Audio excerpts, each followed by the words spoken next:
हमारे साथ जमीर पंडित साहब जो है जुड़े हुए हैं। इन्होंने आज कांग्रेस का दामन थामा है। इनसे जानेंगे कि जिस कांग्रेस पार्टी पे इतने इल्जामात है, आखिर उसी कांग्रेस पार्टी का इन्होंने दामन क्यों थामा है, क्योंकि अन्य पार्टियां भी तो हमारे कश्मीर में है। बिस्मिल्लाहिर्रहमानिर्रहीम। देखिए, सबसे पहले बात जो आपने बोली कि इल्जाम की बात, मुझे लगता है एक वक्त जिंदगी में ऐसा होता है कि जब आपको हक और नाहक को देखना पड़ता है। देखो, किसने क्या किया हम उस बात में नहीं जाएंगे। मुझे लगता है ऑलमोस्ट सारी पार्टीज पे दाग लगा अगर देखा जाए तो।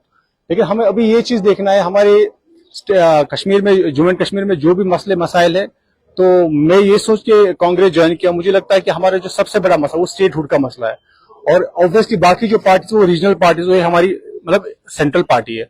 तो ये सोच के शायद मैं कांग्रेस ज्वाइन किया हूं कि मुझे लगता है कि जो हमारा स्टेट सबसे बड़ा मसला स्टेटहुड का, जिसकी वजह से इतनी प्रॉब्लम हमें फेस करनी पड़ती है, वो एक ही पार्टी है जो कांग्रेस। मुझे लगता है जो दावे कर रहे हैं हम सॉल्व करते हैं बिल्कुल इंशाल्लाह।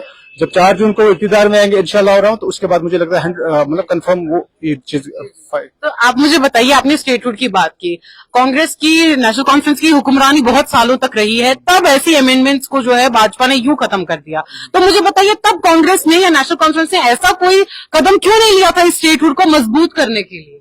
देखिए, मुझे लगता है जो जब हमारा स्टेटहुड हमसे छीना गया, जब इसको 5 अगस्त 2019 को हमारा जब स्टेटहुड छीना गया, मुझे लगता है वो बिल्कुल, या तो मुझे लगता है जो रीजनल पार्टीज हमारी थी शायद वो अवेयर नहीं थे कि भाजपा कुछ ऐसे करने जा रही है, ऐसा मुझे लगता है। और जब इंसान से कोई गलती होती है, मतलब इंसान को तभी पता चलता है जब इंसान वाकई से कोई गलती है। जब इंसान गिर जाता है तभी वो नीचे देख के चलता है।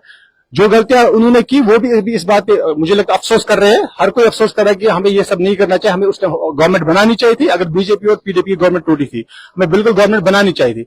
लेकिन जो हुआ, अब पुरानी बातों को दोहरा के कोई फायदा नहीं है। अब नया जमाना है, नया दौर है, नया सोच होनी चाहिए हमारे जमाने। तो आप युवाओं के बीच में भी एक प्रोमिनेंट फेस है, यूथ लीडर भी रहे हैं, मुझे बताइए युवाओं के लिए क्या करना चाहेंगे आप?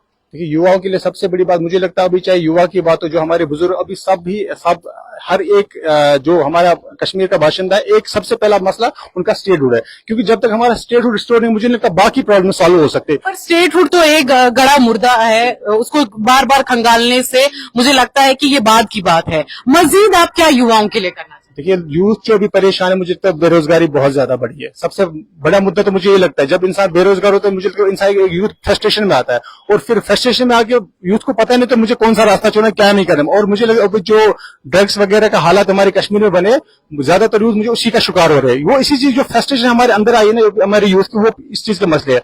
तो इंशाल्लाह जब कांग्रेस इक़्तिदार में सारे मसले हल होगी, जो उन्होंने अपना मैनिफेस्टो भी पेश किया यूथ के लिए, तो शायद आई थिंक 5000 करोड़ भी उन्होंने रखे कि यूथ की डेवलपमेंट के लिए अच्छे मैनिफेस्टोज उन्हें। तो अब आप उमर साहब की कैंपेनिंग करेंगे? बिल्कुल करेंगे, उनको सपोर्ट, क्योंकि ये इंडिया एलायंस का ये मतलब हमारे डिसीजन लिया है, तो बिल्कुल उनकी कैंपेनिंग करेंगे बारामूला पार्लियामेंट सीट पे। आपका बहुत शुक्रिया।